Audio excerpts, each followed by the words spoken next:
What's up everybody, it's Jay and welcome. In this tutorial I'm going to show you how to debadge your car. If this video was helpful in any way, please leave a like and comment, and as always, don't forget to subscribe.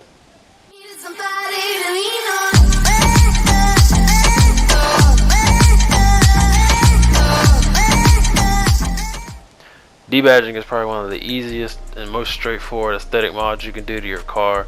It's the first thing I did when I got my Turbo Cruise. Really the only thing you're going to need is a hairdryer or a heat gun. You can use floss. Some people have used floss before, or some kind of tool to pry the like pieces off, but luckily my car just was able to use my fingers once I got it heated up enough and just pull it off. Now there's a common misconception about debadging that it tears your paint or it leaves holes in your car, but it doesn't tear your paint as long as you're using some form of like something to get the glue and the sticky stuff off, like goof off is what I used, and it worked perfectly fine. But the only thing with the holes, that's if you're taking off like your actual logo, like your Chevy, Ford, Nissan, whatever make your car is. Now if you're taking those logos off, then yeah, it's going to leave a hole and it's going to be a little bit more complicated. This is only debadging the badges. This has nothing to do with taking off the logos.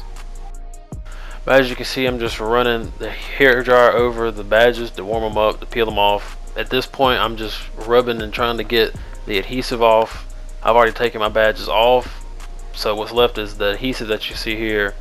And it's helpful if you have some kind of goof off or anything like that to get like adhesive off, but don't use anything that's going to be harmful to your paint. So keep that in mind, that you are still rubbing the paint of your car, so keep in mind what you're putting and rubbing on it. After fighting with rubbing it off for about 10 minutes, I finally went and found some goof off, and as you can see, it instantly just was erasing the adhesive off like really fast. So just keep doing that, just repeat the process over and over. Just heat it up, rub it, heat it up, spray whatever you have on it, or rub it on whatever kind of remover you have, and just keep rubbing it until all the sticky's gone. Once all the sticky's gone, that'll be it. It's not going to leave an outline in your paint or anything. Like, as long as you're getting all the adhesive off, it'll be pretty clean. And as you can see, after about 10-15 minutes of rubbing with the goof off, there's no adhesive left. Right now I'm just trying to warm up and heat up whatever I might not can see and rub it off. I'm hot, I've been out here all day, I'm tired. There goes my dogs, they're chasing somebody, so I gotta go see about that. But there you see a clear shot of my tail. I gotta get the other side. I still haven't done the other side, but it's the same thing as this side. But if this video was helpful to you, please leave a like, comment, subscribe, and I'll catch you on the next one. We can make a wildfire getaway.